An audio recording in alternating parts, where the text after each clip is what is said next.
Mr. Feldzig. It would seem that the wedding is proceeding according to schedule.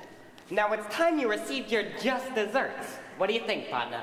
Should we whip up something special for Mr. Feldzig? Yeah, how about a Toledo surprise? An inspired choice. Toledo surprise? I never heard of that. No, you haven't. Those people I've heard of it are generally never heard from again. We'll share the recipe with you. First, you chop the nuts. Then you pound the dough. Then you bake it up nice and slow. Then you got your Toledo surprise. Could you run that by me again? It's a very simple recipe, Mr. Feldzig. First, you chop the nuts. Then you pound the dough.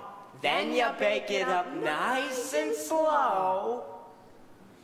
Then you got your Toledo surprise. Say, why don't we give him a little taste? All right. Hold it. What style, what grace, what rhythm. Open your fists. Now shake them. Now give me that recipe one more time. Da-da-da-da-da-da. Go. Chop the nuts, pound the dough, bake it up nice and slow. Front. Then you got a Toledo surprise. Now sell it. Pit the peach, peel the skin, mush it up, throw it in. That's the tasty Toledo surprise. Now you're cooking. First you beat it up, then you sweet it up.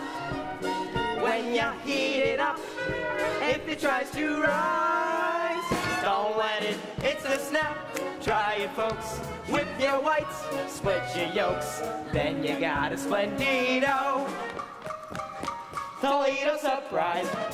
You boys are naturals. I was sort of picking the way to go, which now just makes me think that God wanted me to find him because there was no way I was going to go that way.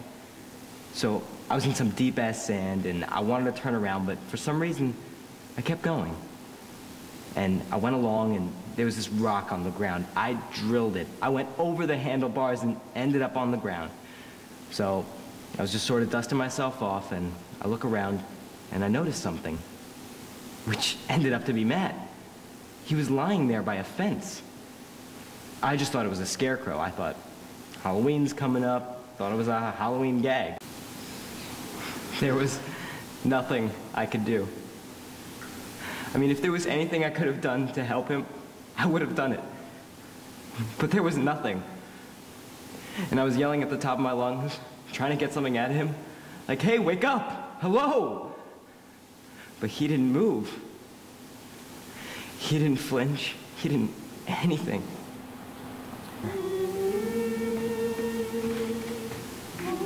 Mr. and Mrs. Shepherd,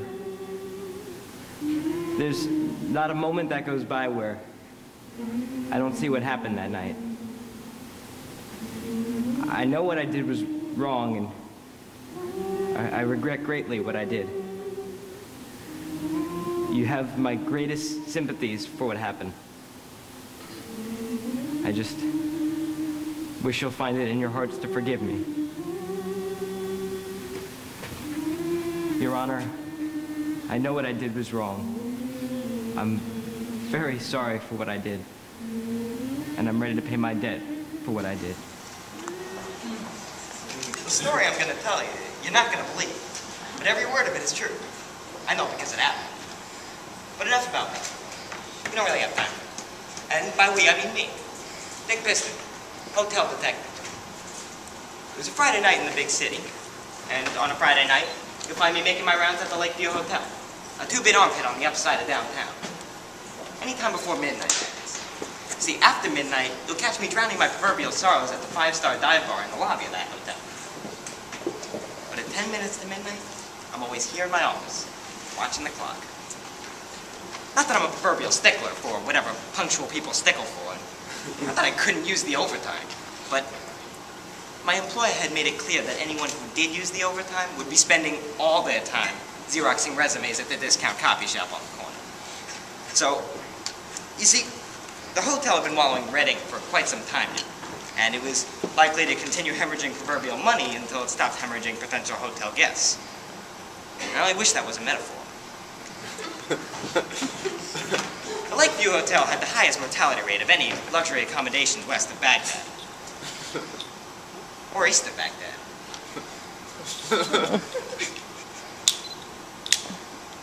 We're in Baghdad. In fact, as hotel detective, I had personally investigated 6 unsolved murders in the last 5 weeks. And committed 4. So